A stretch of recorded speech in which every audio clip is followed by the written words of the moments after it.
Fogging. Fogging. Sekarang? Iyalah, udah bubar. Iya. Tapi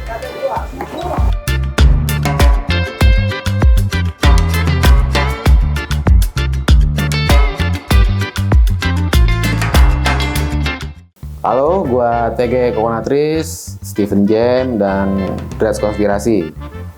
Awalnya gue mulai belajar main musik tuh jujur di waktu kelas 1 SMP tuh gue udah mulai belajar gitar, cuman ya gonjreng-gonjreng biasa gitu. SMA udah mulai manggung-manggung tuh kalau acara-acara perpisahan manggung di sekolahan gitu ya kan. Nah terus masuk ke kuliah lebih mau belajar lagi nih gua gitu. Akhirnya gue belajar juga belajar otodidak gitu kan ya, gitar. Pas kuliah tuh gue sempet gabung sama Gunadarma Rock Band dulu tuh, gue inget banget.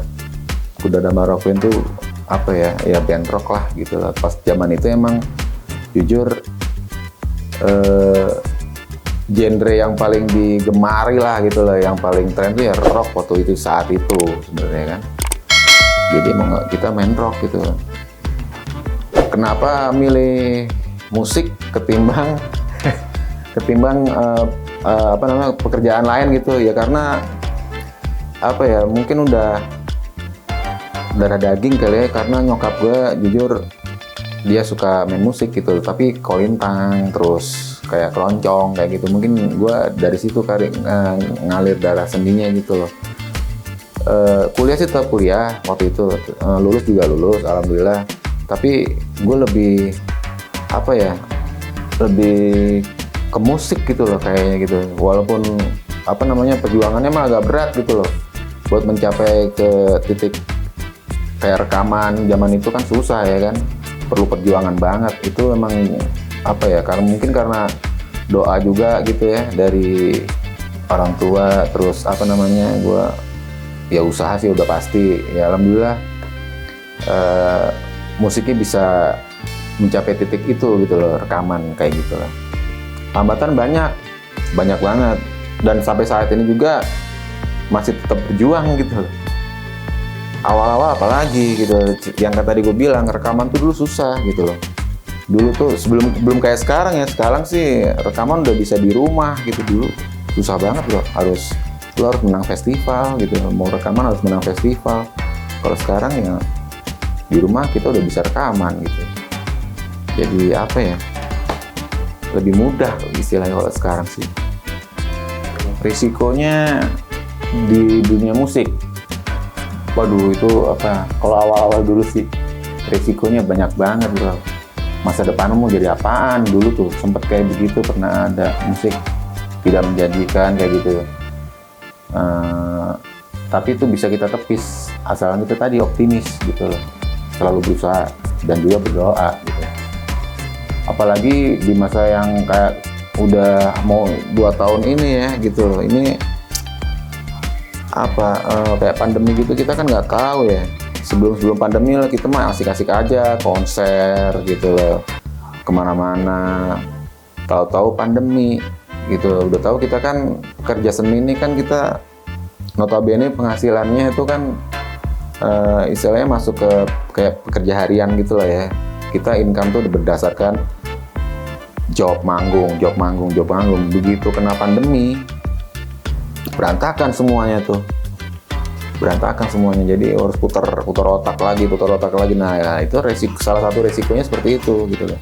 Selama pandemi yang tahun 2020 tuh banyak banget kontrak yang cancel gitu ya, karena emang nggak boleh ada keramaian ya kan. Konser musik udah pasti ngundang keramaian, udah pasti nggak boleh.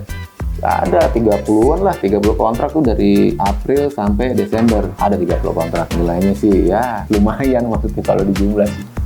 Kebetulan emang kalau pandemi kita nggak tahu ya, kita nggak siap gitu loh. Begitu pandemi bingung, waduh kita mau ngapain nih.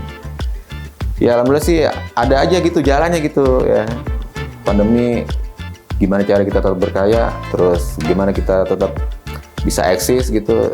Alhamdulillah kemarin ada kayak model streaming kayak gitu loh, live streaming gitu. Itu salah satu ininya solusi. Gue bilang solusi. biar kita tetap bisa berkarya sama eksistensi. Asli agak berantakan gua gitu, kaget kan, apaan nih yang harus gua garap gitu loh. Akhirnya ya kita cari gitu loh, cari kegiatan apaan kayak nih yang sekiranya bisa gitu loh, yang nggak mesti harus keluar rumah atau gimana. Waktu itu kan tahun awal-awal pandemi, gue keluar rumah juga takut gitu loh, karena situasinya kan kita belum tahu situasi sebenarnya kayak gimana, si virus ini kayak gimana gitu kan. Akhirnya gue bikin ini Break Studio ini sebelum ini udah ada, cuma lebih difokusin lah untuk kemarin-kemarin tuh, karena konten nggak boleh. Akhirnya gue produktifin di rumah, gue bikin lagu kayak gitu, di studio sendiri bikin lagu apapun itulah, mau lagu apapun genrenya gue bikin di sini gitu. Kebetulan gue juga garap band metal, gue juga ada kan, Transpirasi gue bikin di sini juga. Waktu itu buat Stephen Jam juga gue pernah bikin di sini juga, sampai almarhum datang ke sini gitu kan, tracking di sini waktu itu malam-malam, gue inget banget tuh. Selain gue di studio juga, gue coba beradaptasi sama kawan-kawan di daerah rumah gue nih di Karang Taruna gitu kan. Jadi kegiatan sosial lah gue mau gue hidupin lagi gitu. Gue gabung sama Karang Taruna. Di saat pandemi itu gue sempat nyemprot kayak gitu deh, disinfektan, terus di masjid juga fogging gitu. Jadi ya kegiatannya kayak gitulah. Intinya apa sih, tetaplah kita berguna buat sesama lah kayak gitu. Harapan kedepannya gue pengen ya bisa mengoptimalkan studio gue gitu lah, banyak yang nyewa gitu maksudnya. Kan income juga ya gitu loh, maksud gue belum secara promosi besar-besaran gitu tentang studio gue, enggak sih, maksudnya biasa-biasa aja. Kalau emang ada yang mau tracking di rumah, monggo silakan gitu. Terus juga buat Karang Taruna, mudah-mudahan ini sih kedepannya lebih lebih banyak dapat support lah dari semua kalangan loh. Karena jujur Karang Taruna tuh menurut gua di tingkat RT RW itu dia tulang punggung lah ya. Seperti kemarin aja ada bansos gitu, mereka yang jalan tuh, mereka yang kasih ke warga kayak gitu. Nah, mohon supportnya aja sih ke depannya, mudah-mudahan bisa lebih bagus lah ininya kegiatannya kayak gitu. Sebelum ketemu Coconutris, jadi gue dulu ngamen gitu lah, ngamen di kafe kayak gitu, tapi lagu-lagunya klasik rock gitu lah, karena emang gue jujur basicnya tuh berangkat dari rock gitu loh, metal gitu ya, distorsi lah intinya. Nah, pas nongkrong gitu di kafe, anak-anak Coconutris ya Tepeng itu suka datang deh kalau gue lagi main, nonton gitu, terus ngejam juga udah ngejam lagu reggae kayak Sublime, 311 kayak gitu-gitu, kadang Bob Marley. Nah, dari nongkrong itu ketemulah tuh anak-anak Coconutris di situ, di bilangan daerah Kebun Siri lah ya. Nah, gue waktu itu ketemu Tepeng, terus dibilang, "Ge, bantuin gue yuk, gue mau bikin proyek solo nih, tapi reggae," gitu dia bilang. "Oh, berangkat aja men." Padahal waktu itu dia tuh masih di Scope ya, setahu gue sih di Scope ya, tahun-tahun 2000-an tuh di Scope gitu. Nah, gue ngobrol sama dia tuh dari tahun, ya sebenarnya udah kenal, dari tahun 2000 udah kenal gitu. Cuma mulai ke bisnis, ke rekamannya itu 2004, beberapa bulan yang lalu lah ya.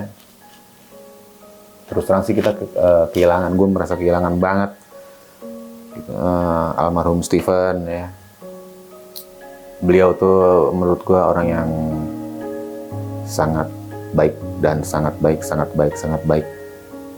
Dia peduli dengan semuanya gitu loh.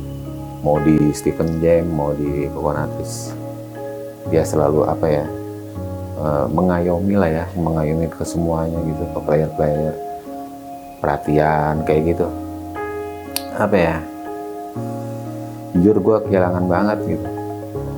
Beliau juga banyak memberikan inspirasi, terus motivasi sama ada kayak seperti amanat-amanat sebelum beliau pergi gitu.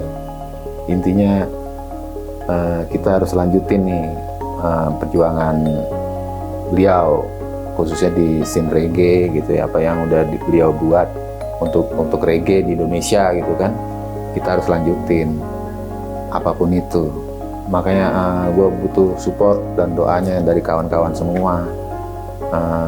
Kita yuk bersama gitu dukung dan support musik reggae Indonesia khususnya. Gue mau info aja, Coconutris tuh mau bikin konser hybrid ya. Itu tanggal 30 November. Tempatnya monggo aja dilihat infonya di Instagram Stephen Coconutris dan Stephen Jeng. Untuk tempat, terus HTM-nya, terus jamnya ya. Yang jelas tanggal 30 November. Buat kawan-kawan semua yang nonton channelnya Peluang Entertainment, ya tetap semangat lah ya, tetap berkarya, jangan putus asa. Apapun itu kerjakan, yang penting halal men. Ya kan, yang penting berguna buat orang lain lah. Terus jangan lupa subscribe. Subscribe, like, komennya, sama loncengnya, jangan lupa.